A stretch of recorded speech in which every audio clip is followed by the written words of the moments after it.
his ability to take over games, his ability to want to have that last shot. And demoralize you. Yes. And scare the living hell out of you. When you think of Michael Jordan, he's just that competitive fire. You know, I believe that every night he stepped on the floor, he put on the cape. Michael Jordan for me was like, it looked like he was like Jesus, Black Jesus walking towards me. Yeah.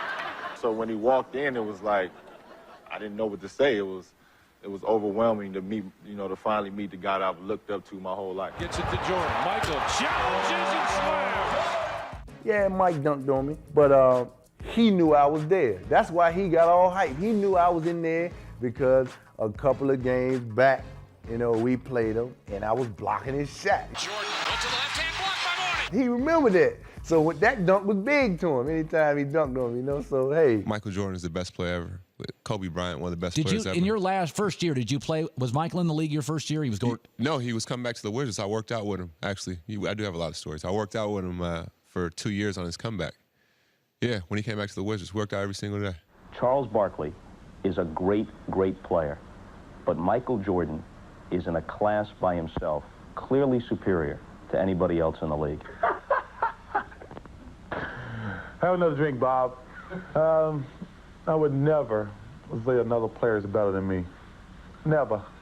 And I'm not going to say I'm better than him, but I would never say he's better than me.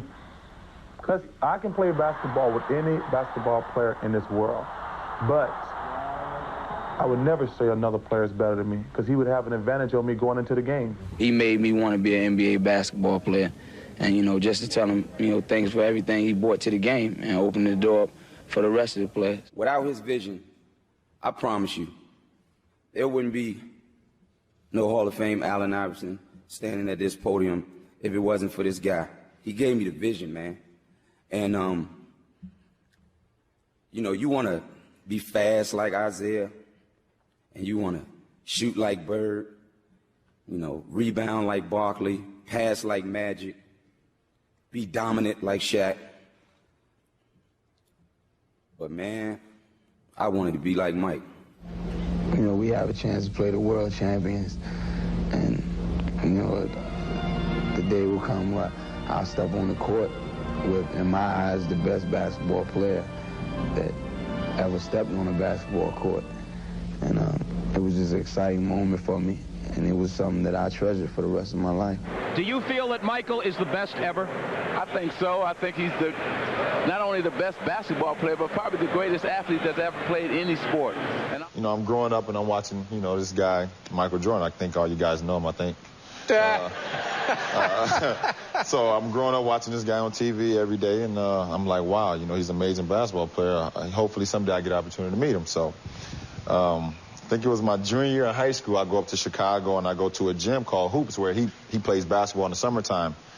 And I didn't know he was going to be there. But I seen him walking towards me, and it was kind of like he was walking on air. I had to pinch myself. Is that Michael? Who? And it's like he was like Black Jesus to me. Like that was like one of the best feelings I've ever had. Did he know of you? Well, yeah, I think he did. He called me a young fella, of course. Yeah. And just basically told me to keep working at it, and someday I can get to the NBA. I was a junior in high school, so I guess he told me something right, and I just kept working at it. I tell you, like when I was in high school, I used to work out with the 76ers. I used to ask him, what's it like to guard Mike? He go, Mike? You mean Black Jesus? I'm like, what the fuck? Black who? Oh, we call him Black Jesus. Or you can call him Black Cat. I'm like, I'm gonna call him fucking Mike. That's his fucking name. So the level of fear that he inspired in others was insane. Wow. And I would tell him, I said, when I face him, we're gonna go at it. He says, oh, you don't wanna do that. I'm like, what? Man, you don't know me, man.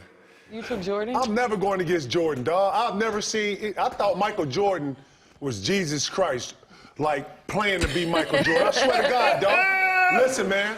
The first time I played against him, and I walked out on the court, and I looked at him, and for the first time in my life, a human being didn't look real to me. And I'm sitting there and I'm saying to myself, like, man, that's Mike. And I'm looking at him. I can't stop looking at him. Like, I'm looking at his shoes, and I'm like, man, he got on the Jordans. You know what I mean? Like, it was Mike. It was my idol. It was my hero. I used to watch him and sit on my mom's dresser, and she used to tell me, boy, if you don't get back from that TV before you go blind, you better. Like, I wanted to be that close to him just watching him. I'm in his basement, and he have all the old footage on VHS. I'm watching the game. It's like 3 in the morning. He came down there like, oh, come on, we're going upstairs to the gym. He broke down how to score the basketball. That year, I was averaging like almost 30. You also said that you want to play against Michael Jordan before he retires. He's only got probably 3 or 4 more years left, so. I know he's an old guy. He's an old guy. But nah, you know, that'd be something that I love to do because, you know, I watched him growing up. I love to play against Magic Johnson, but now he's retired. And Michael Jordan is somebody that I've always looked up to, and I want to play against him. He's undoubtedly the greatest player in the game. We're going to miss him. And I could tell all my 10 children from 9 different women that I played against the great Michael Jordan. Are you still close with Michael Jordan, or were you ever close with Michael Jordan? Michael Jordan and I are friends, and I call him all the time because I like his brand Jordan sneakers and his clothes. And he sends them to you? For free. Stockton inside of Carmelo, they double it. Jordan knocks it away from him. Jordan's got it. Favorite, I don't remember seeing many favorite things in person. I don't have a favorite Jordan moment, but I have a Jordan moment that I'm like very, very tired of people coming up to me and giving me a hard time about. Here's Jordan for 3, yes! Did you see that one? Michael! Before the game, I was terrified, but to relieve pressure of that, I ain't got to guard him, so I'm not worried. Second thing I said, I can't let him dunk on me. That's not going to happen. So it was a play when he comes baseline. Jordan turns and faces. Shot clock at 7, 6, and a... Whoa! Shaquille, that might really hit him hard. I had to touch him up. Because one, I'm not getting dunked on because I'll never live that down from family members, homeboys, barbershops. That'll be a poster forever because Mike was the man at the time. But Mike also taught me something very valuable. So when I go to help him up, he said, don't ever help nobody up. Great foul. Don't do that. I don't need your help. But I'm coming back. Don't you worry. First time he entered the league, that was my favorite moment. Just the impact that he had on the league, just coming into the league. I enjoy guarding Mike because he was, you know, the one thing I did with Mike is I never got him pissed off. You know, he make a shot, you say, good shot, Mike. You know, you don't talk trash to him so he can go off for 60. You know, you try to kill him with kindness. You don't try to talk trash to him. So they're getting off the bus. We're done with shoot around and we're walking out and MJ says, B. Scott, what's going on? I said, what's up, MJ? He said, man, I hear that you're not playing tonight. I said, no, I sprained my ankle. He said, who's guarding me? I said, Anthony Peeler. He said, oh, 50. So I told Anthony Peeler, listen, MJ, he's probably going to go for about 50 tonight on you. So just don't piss him off. You know, just be cool. He ended up with 54. So the man could do basically whatever he wanted to do on that basketball court. Funny, I'll tell you this story right quick because you would really enjoy this. So we're in the restaurant, and Larry and I sitting there talking. So enters Michael Jordan. So he sits down, and Larry and I are going back telling stories with each other and just having fun. So Michael says, I just want to tell you guys, I really, in college, you guys were the 2 guys I looked up to, so on and on and on. And even in the NBA, you guys have been dominating.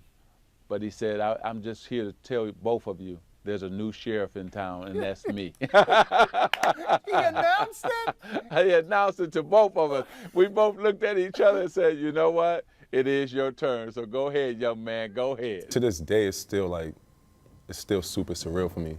Like, every time I see him, I'm like, wow, like, and I've been around him for 8 years now. I've been around him for, and every time, it's just, I can't even believe it. Like, he's just there, and he's so regular. He acts just like. Talks so much trash. He talks so much trash. So much oh my trash. goodness. Second to none. Second to none, man. But he's the best. He's the best. He loves being around us. He loves to help us, give us advice. Not just me, everyone. So. What's the best advice he's given you? It's this kind of cigar. Re-sign in Charlotte. Really just to be myself. Okay.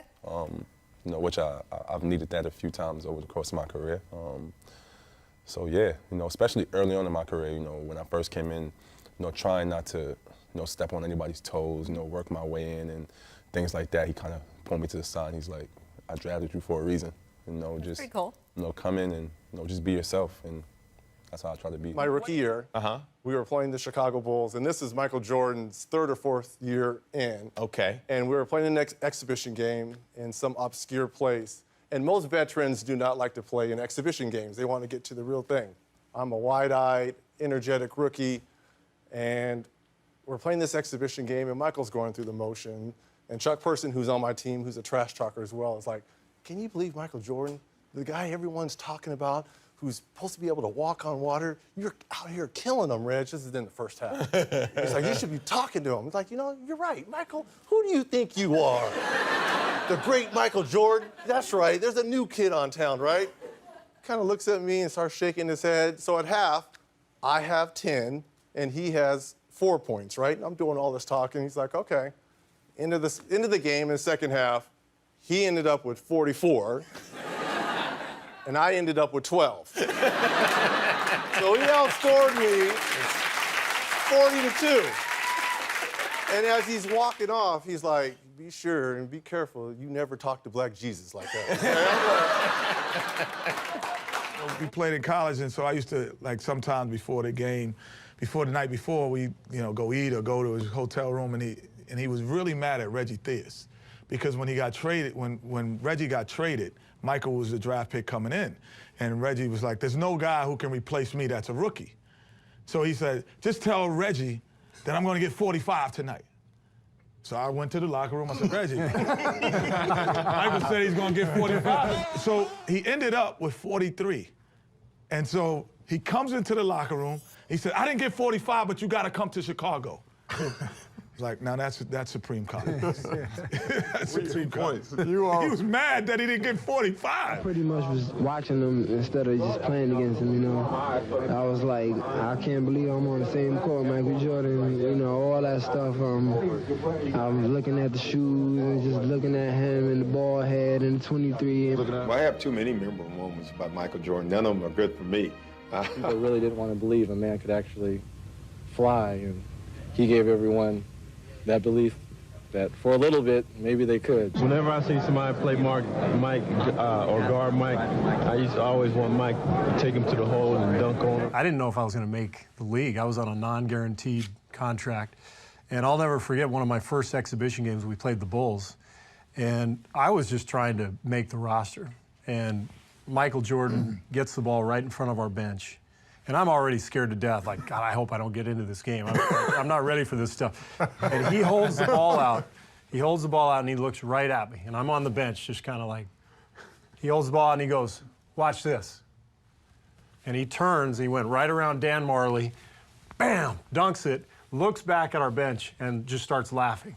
And I'm looking like, there's no way in hell I can ever make this. Now I really don't want to. I thought for me, Michael Jordan was a killer. It didn't matter. He wanted to come in and kill you. When I remember my first game playing him in the Spectrum in Philadelphia. He dropped 48 3/4 and went and sit down and watch the rest of the game. For the record, he was playing against the New York Knicks in the playoffs, and I think he must have drove baseline. He faked one way against Charles Oakley, and he spent back the other way, and he drove to the lane and went up for a dunk, and he dunked right over Patrick Ewing, and he stared at him. I think that was one of my most memorable Michael Jordan moments. Jordan trying to shake off Starks. Oh, what a move by Jordan! It counts, and the foul. Against him for the first time at the United Center, and I got thrown into the fire. He made a nice baseline spin move on me. I knew it was coming. He was just so strong. By the time I tried to body him off of it, he just swatted me away like a fly. I learned a lot this game. A lot about how technically sound Michael was. Because it's one thing in watching him play, and then it's another thing in playing against him. His technique was flawless. I wanted to make sure my technique was just as flawless. I think we all should be lucky we're even alive to see this guy play. Like some kids now who are buying the shoes have never seen Michael Jordan play in person. Or they've seen some clips and things like that, but he had no flaws whatsoever. You couldn't say he couldn't dribble, he couldn't shoot, he couldn't defend. He didn't have great range. He wasn't a three-ball shooter. But that goes back, he didn't have to be. Yeah. You know, his mid-range was so unbelievable, and getting to the rim, he could finish with either hand. He was so flashy, but he was also so fundamentally sound. You know, so he had everything covered. Was he mean to you? No, he wasn't. He actually killed me slowly, and yeah, he would comment to the coach, he's actually doing a great job out here, and meanwhile he's pouring in 45. Wait, he's talking to your coaches? Yeah, I remember Chris Ford, he's yelling at me. Chris Ford's yelling the whole time, he's like, rookie, get in front of him, get in front of him. And I'm fronting him on the post, and MJ just kind of slowly glides across the floor, and he gets the ball and shakes and scores. And I did everything the game plan said, and then there's a break in action. We're sitting there, and you know, Chris Ford is just down there just hammering me, and MJ was like, he's doing a great job, coach. He's actually doing a great job. Meanwhile, he's got 45 on the books. So I was like, yeah. Yeah, I mean, listen, I know that basketball is a team game. Right. And you've already made Michael number one. Mm-hmm. But if you had to have Wilt against Michael, my prime and his prime, how much money would you be willing to bet? Wow. You think you could have beaten Michael in your prime? He would take you outside. He shoots from the three-point arc. Then you try to come on and get him, he'd dribble around you. I run the 109.5. I have a 52 vertical bench press, almost 600 pounds. Michael would probably be going to the basket. Wait a minute, 600 pounds? 600 pounds. I think you're exaggerating. You're out of your mind. We all exaggerate a little bit, but in this case, I'm going the other way. Guarding this guy, I think, made me a better defensive player. Every guy out there think they know how to play defense, but when you go against a guy like that, who can chew you up at any time of the game, you don't know how to play defense. His offensive skills were just unbelievable. You find yourself watching them instead of guarding them a lot of times. Oh, yeah! Showtime for the Bullies! I remember the energy in that building when they walked into there. The first shot I took, like a 15-footer, I think I shot it like 8 feet. I wanted to be like him. I wore the same number as him. I wanted to wear my uniform like him. When you think of Michael Jordan, it's just that competitive fire. He held everybody on the team to a championship standard. And he's the type of leader you look at and admire and want to be like. Being compared to Michael is a great honor, but at the same time, I have to separate that for the simple fact that he's accomplished what he's accomplished through hard work. Understand that. Michael's a great basketball player, but I'm Kobe Bryant. Getting schooled for a baseline dunk the first time I matched up with him, that was like the coolest thing. It was, because I'd seen that spin move so many times, and then I knew he was going to do it. But the timing on TV and then in person are two completely different things. So he just spun right before I thought he was going to spin, and I was like, damn, that was pretty cool. When I came to the league and matching up against him, what I found that he was extremely open to having a relationship, a mentor relationship, and giving me a great amount of advice and an amazing amount of detail, strategies, workout regimens, and things like that. So, seriously, I don't think people really understand the amount of impact that he's had on me as a player and as a leader. My son is 3 years old, and if you ask him who wears number 23, he'll say Michael Jordan. I chose number 23. One of the reasons was because of Michael Jordan. He was the blueprint for how to make a lot of money as a personality and as a personal brand. The other day, we were going through a walkthrough, and there was 15 guys in the room, and 13 of those 15 guys had on Jordans. First of all, I wear the number because of Mike. I think I fell in love with the game because of Mike, just seeing what he was able to accomplish. That's my inspiration in basketball, to see what he did on the court and to see what he did off the court. I didn't think it was no other number to wear besides 23. But I felt like Mike was so, when you're growing up and you're seeing Michael Jordan, it's almost like a god. So I didn't never believe I could be Mike. So I started to focus myself on other players and other people around my neighborhood because I never thought that you could get to a point where Mike was. So I think that helped shape my game. So for me, growing up in Chicago, I was a big Michael Jordan fan. So and Q Rich know this, but some of the craziest things is you grow up and you have this idea of yeah, one day who you want to become and this dream of who you want to become, but you really don't know if you can reach it, you know, until you reach it. But like growing up in Chicago and watching Michael Jordan and, you know, trying to emulate everything he did, and then have a point where you have a relationship with him where y'all texting, you know, talking, and like, you know what I'm saying? Like y'all seeing each other. It's like, this is out of body experience. This is weird. This is crazy. So like, you know what I mean? Like we've had, obviously, me and you, we both had some of those experiences. So, you know, we're real people. You know what I mean? Like, you know what? Michael wasn't saying much. He just had this look like he was living in his own world. And then, you know, he wasn't even being aggressive offensively as the Michael that I have known or come to know.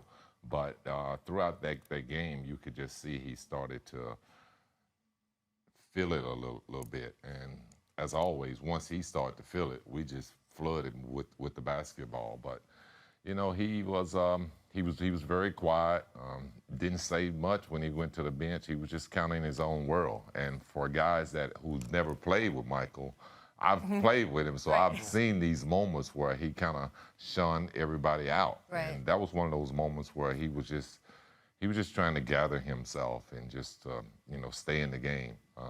We thought at any moment he may go to the locker room or puke up on the floor. But, Right.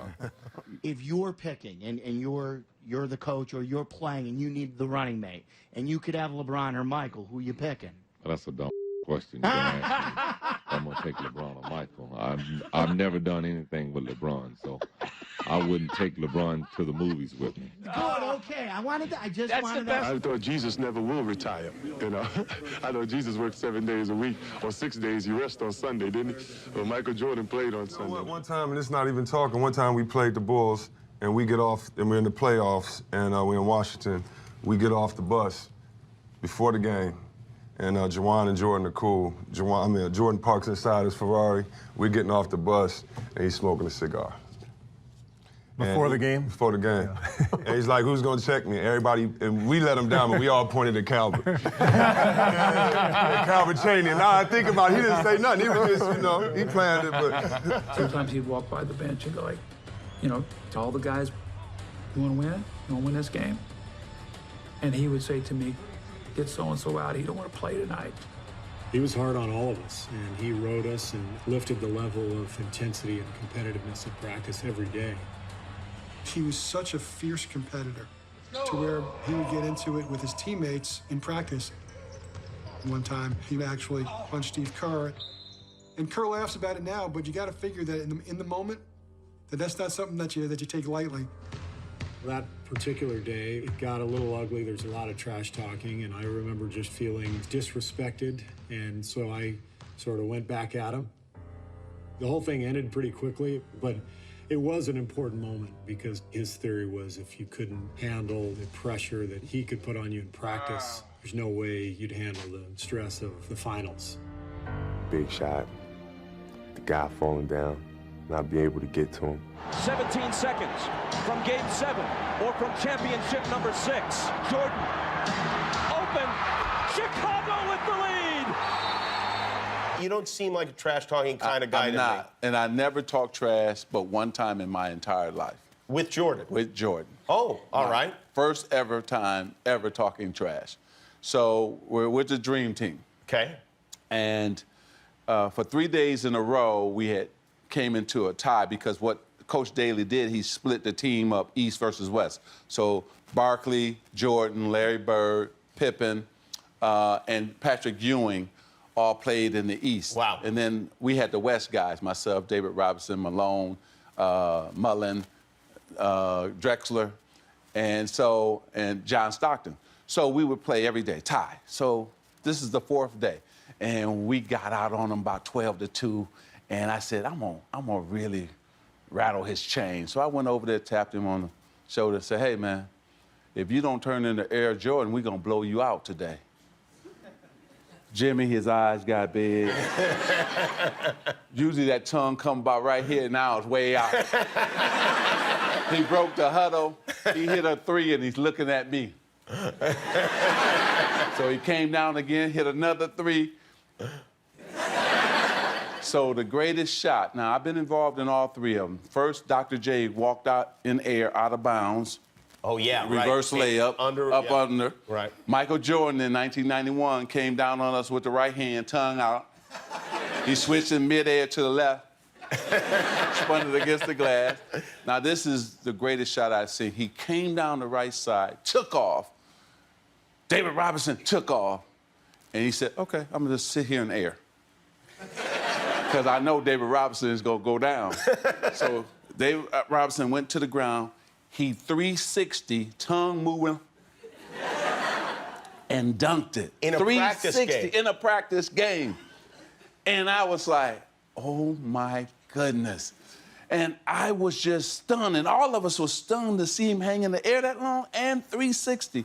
Michael Jordan is so incredible. There'll never be. The moral is you should not talk trash to Michael Jordan. Yeah. Thank you. You say 360, you mean like it was like full, like this, all the way?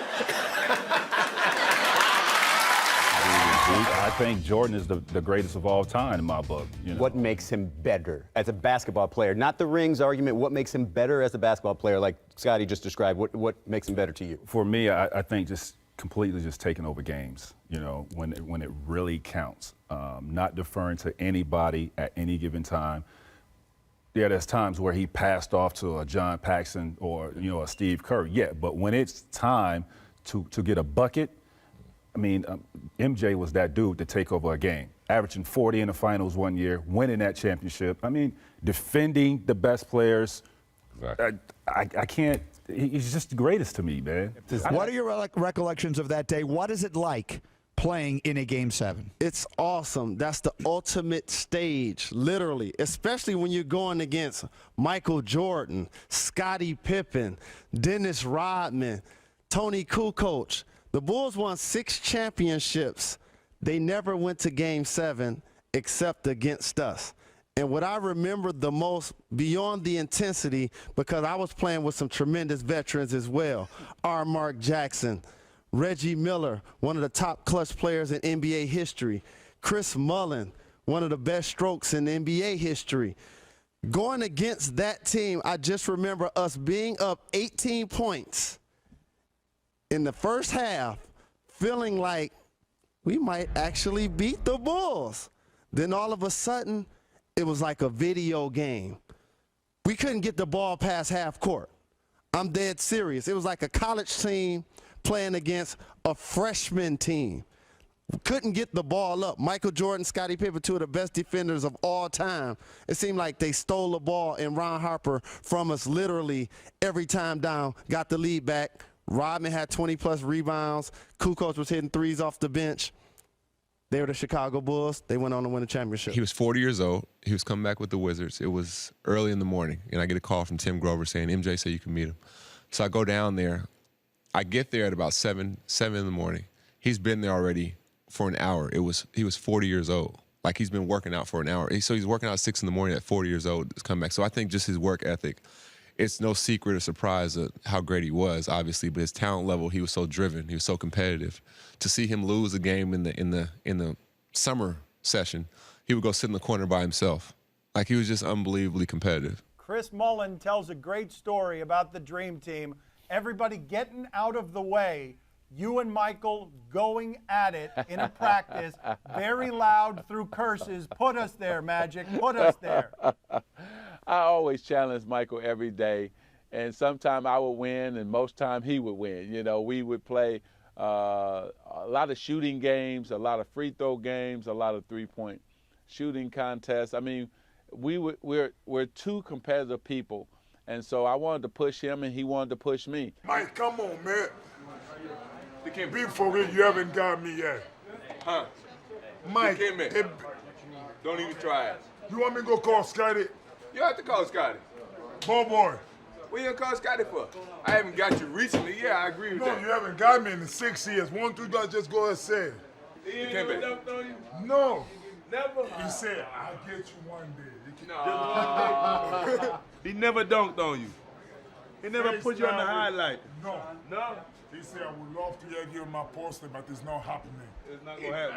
You know he's lying. It's never going to happen. Come on, man. All right, we're going to cancel your green. Boy, go get Scotty. Puts it off the glass. Nope, Luke tipped it out. Michael will get it forward to the fresh shot clock. MJ. Oh, he did it! Oh, Michael shakes the finger, but he finally got his dunk on Mount Matumbo. I knew, the announcers knew, everyone in the building knew, the team the Bulls were playing knew that at that moment, Michael was going to get the ball. And guess what? Michael got the ball. Could set the bar at 7.5 feet and tell him nobody's ever jumped that before, and they say, I can do it. Every night he stepped on the floor, he put on the cape. He can save anyone from anything. You know, Michael is competitive in all things that don't make sense, right? Ping pong. Yeah, it's just, you know what I'm saying? So, like, he would try to get me to play golf all the time. Mike, I know about you. I've written books report about you in, like, elementary school. Like, I know you started playing golf when you were in Carolina. So that means if I'm doing the math, you've been playing golf for, like, 100 fucking years. I have not picked up a golf club.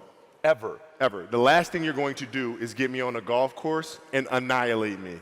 Not going to do it. You know, I love Michael Jordan. The way that he approached the game, the way that he led his troops when he went out on the court, and his never say die attitude, man, was something I always looked up to. Best three players of all time? Yeah. Michael Jordan. Michael Jordan.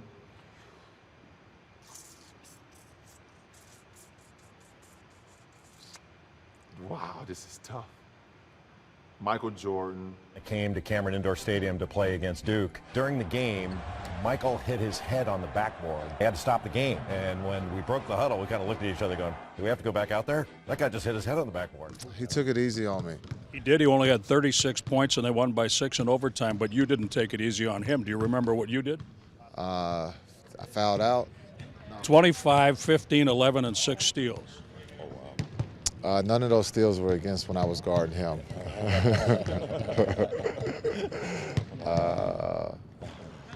We must have been playing on a lower basket for me to score that many points. I remember because I had went to dinner the night before with Michael, and I was just hoping when I left dinner that I didn't upset him. I think he picked up the check, which might have upset him since I was a rookie. But it was just playing against the best, and I got lucky if those were my stats. But we lost, so it's about winning, and that's what he does best. Michael Jordan for me was always, the person that inspired me the most, and how he carried himself, how he handled things, and how he carried the athlete.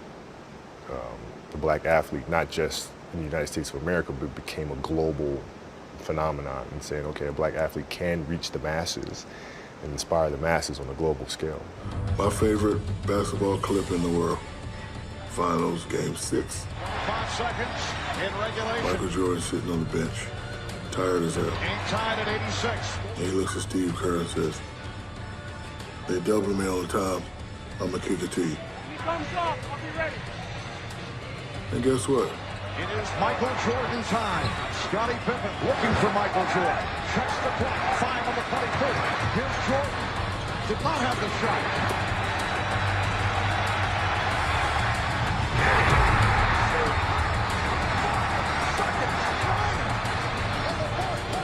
He shoots now the jump shots.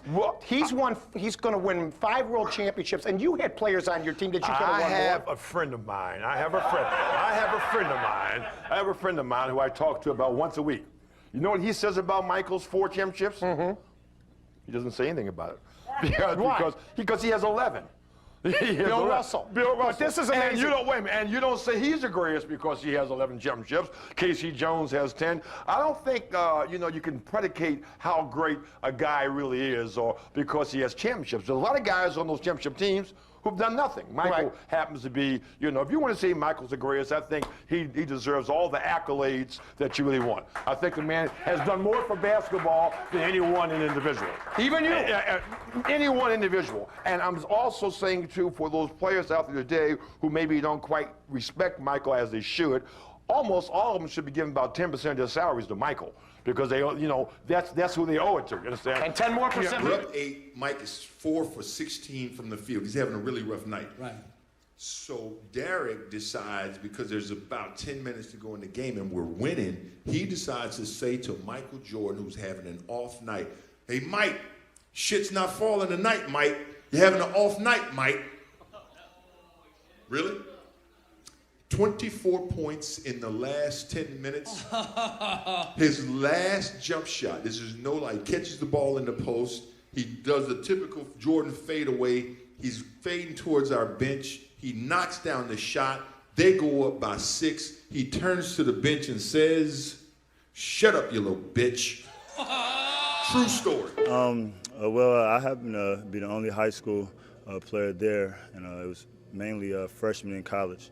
And so, you know, he came on the court and he guarded me. So instantly I was like, man, he must think I'm the, you know, not the strong link over here. And so I got it going a little bit. And obviously, it's any ball player's dream to play against Mike. And I couldn't tell you how many times I did his move after the finals the next day in the rec center and stuff. So I got a few buckets, and I think the campers knew I was the only high school kid, and so they got rowdy a little bit, and we got a little bit of John. And so, you know, we played 2 games.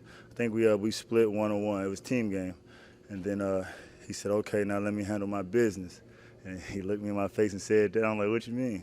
So he said, "I need all the campers, everybody to leave. Let's clear the gym." I said, "Oh, man," you know, so we continue playing pickup, and, you know, Mike was Mike. You know, he was jawing a little bit and really getting into me defensively, and, you know, he's backing me down, you know, said, "Better scream for mama," you know, his mama, you know, hit the famous fadeaway on me, and then, you know, I said, okay, you got it going. And then he said, "Hey, young fella, let me tell you something." He said, "You know, you may be the best high school player in the world, you know, but I'm the greatest ever. And don't you ever disrespect, you know, the great like that." I think, Jason, at the end of the day, for my name to come up in a discussion with the greatest basketball player of all time, it's like wow. Like I said, I did pretty much everything that MJ did when I was a kid. I shot fadeaways before I should have. I wore a leg sleeve on my leg and folded it down so you saw the red part. For no reason.